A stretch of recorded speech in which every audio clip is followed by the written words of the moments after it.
गुजरात में किसका पलड़ा भारी? क्या गुजरात में अब की बारी आपकी बारी? क्या मोरबी हादसे का दर्द बीजेपी का बिगाड़ेगा खेल?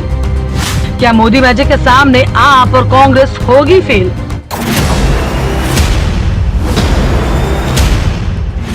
गुजरात इन दिनों पॉलिटिकल हेडलाइन का सबसे बड़ा मुद्दा बन गया है। अखबारों से लेकर चैनलों तक में सिर्फ एक ही मुद्दा छाया है, गुजरात, गुजरात और गुजरात। और भला हो भी क्यों ना, जिसका सभी को इंतजार था वो घड़ी बस नजदीक ही आ गई है। जैसे ही सर्दी का सितम बढ़ता जा रहा है, गुजरात में सियासी तपिश बढ़ रही है और बढ़ रही है आपकी उम्मीदें, कांग्रेस का इंतजार। लेकिन बीजेपी पूरी तरह से है तैयार।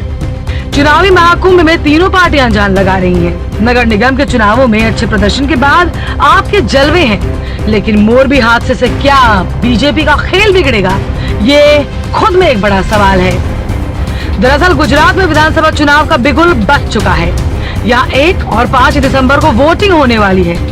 चुनाव तारीखों के ऐलान के बाद ताजा ओपिनियन पोल आया है तो बीजेपी का खेमा गदगद हो गया। लेकिन एक खेमा ऐसा भी है जो बीजेपी से खासा नाराज है।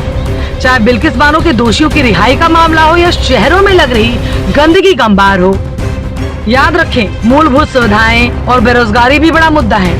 और मोरबी की गम को भला कौन भुला सकता है, सिवाय कुछ सियासतदानों को छोड़कर।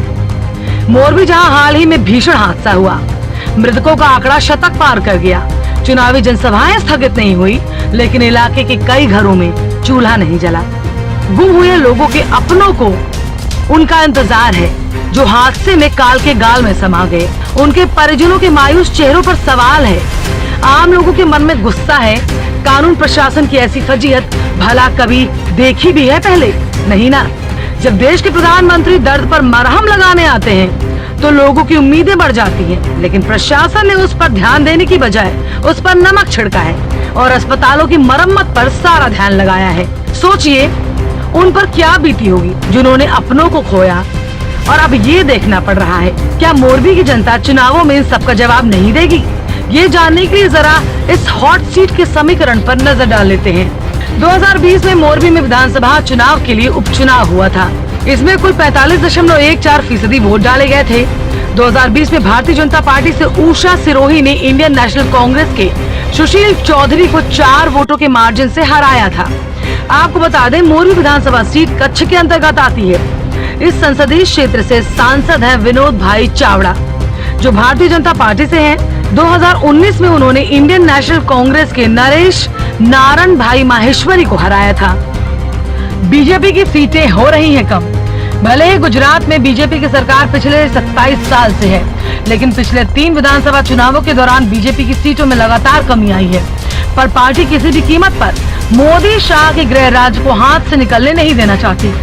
आपको बता दें कि 2017 के चुनाव में बीजेपी को 182 में से 99 सीटें मिली थी, जबकि पूर्व मुख्यमंत्री विजय रूपाणी की जगह भूपेंद्र पटेल को कमान सौंपना भी एक बड़ी चुनौती है।